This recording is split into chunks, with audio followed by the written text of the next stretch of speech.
हम अपनी ज़िंदगी में बहुत से ताल्लुकात बनाते हैं, बहुत से रिश्ते बनाते हैं, लेकिन उन सब में से कुछ चंद एक यानी कि कोई इक्का दुक्का रिश्ते ऐसे होते हैं जिन्हें ज़वाल नहीं होता, जो बिछड़ते नहीं हैं, बिखरते नहीं हैं, टूटते नहीं हैं, कटते नहीं हैं। इसके अलावा जितने भी हमारे रिलेशंस होते हैं, एंड यहाँ मैं क्लियर कर दूँ, I am not talking about हराम relationships like GF BF, but I am talking about some मुखलिसाना रिलेशनशिप। फॉर एग्जाम्पल दोस्ती का ताल्लुक, उस्ताद का शागिर्द से ताल्लुक, या हमारा किसी के साथ इंसानियत का ताल्लुक वगैरह वगैरह। कुछ रिश्ते होते हैं जो कुदरत की तरफ से ऑटोमेटिकली हमें मिलते हैं, और कुछ होते हैं जो हमें आर्टिफिशियली बनाने पड़ते हैं। It is a necessary part of our life. हमें अपनी ज़िंदगी की छत को दीवारों का सहारा देने के लिए इन रिलेशंस की ज़रूरत होती है। बेसिकली ये जितने भी रिलेशंस हमारे होते हैं, जितने भी ताल्लुकात हमारे होते हैं, जितने भी रिश्ते हमारे होते हैं, ये ज़िंदगी की छत की जो दीवारें होती हैं नीचे, ये रिलेशंस होते हैं। और जब रिश्तों में दो अशख़ास के नज़रियात आपस में टकराते हैं तो उस वक्त रिश्ते टूट जाते हैं या इवन कमज़ोर हो जाते हैं। किसी भी ताल्लुक़ में जब हमारा और सामने वाले का नज़रिया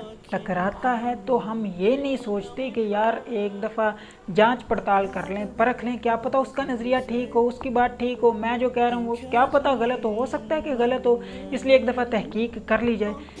तहकीक करना तो दूर की बात, हमारे जहन में इस बात का ख्याल तक नहीं आता, और हम ये कहते और ये सोचते हैं कि यार इसने मेरी अपोजिशन क्यों इख्तियार की, इसने मेरी बात की तायीद क्यों नहीं की, इसने मेरी बात को तस्लीम क्यों नहीं किया, इसने मेरी बात की मुखालफत की है, so now time to leave.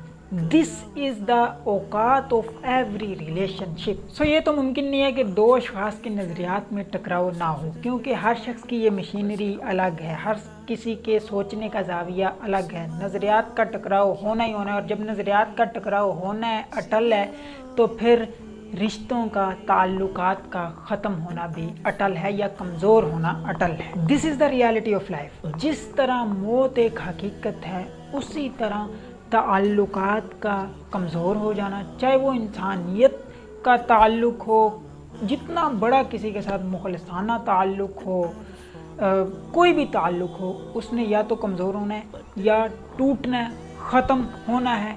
ये एक मौत की तरह हकीकत है, और जितनी जल्दी हम इस हकीकत को तस्लीम कर लेंगे उतना हम अपनी लाइफ में पुरसुकून और कामयाब हो सकते हैं, क्योंकि जब सुकून होगा तो कामयाब तो फिर हो ही जाना है ना। This is my experience of life. मैं आपको क्यों बता रहा हूँ, अगर मुझे यही बातें आज से 3-4 साल पहले पता होती तो मेरी लाइफ चेंज होती, मेरी लाइफ कुछ और होती। क्योंकि जब आपका किसी के साथ कोई जिगरी दोस्त, बेली यार, या कोई मुखलिसाना या इंसानियत या उस्तादी शागिर्दी वाला ताल्लुक़ टूटता है ना, और बिना वजह के या नज़रियात के टकराव की वजह से टूट जाता है, तो पहले 3-4 दिन तो आपको पता ही नहीं लगता कि हो क्या गया। और दूसरा इसका नुकसान ये होता है कि इंसान परेशानियों को, डिप्रेशन को ज़रूरत से ज़्यादा ऑन करने लग पड़ता है। यानी कि अगर इतनी परेशानी किसी चीज़ की बनती है तो वो इतनी लेना शुरू कर जाता है सिर्फ इस हादसे की वजह। और इवन इंसान अपनी खुशियाँ सेलिब्रेट नहीं कर सकता। अब आप अंदाज़ा लगा लें कि जो शख्स अपनी खुशियाँ सेलिब्रेट नहीं कर सकता, अपनी अचीवमेंट्स पे खुश नहीं हो सकता,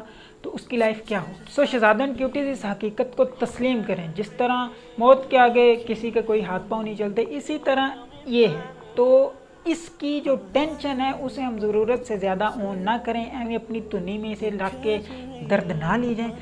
इस सिचुएशन के आने से पहले खुद को प्रीपेयर करें मेंटली। अगर आप प्रीपेयर होंगे कि यार ये तो होना ही होना है, पता ही है कि ये तो होना ही होना है, अगर मेंटली प्रीपेयर होंगे तो काफ़ी हद तक इसके नुकसानात कम होंगे। So stay hard, stay strong and stay prepared my champs, and keep smiling. Allah हाफ़िज़।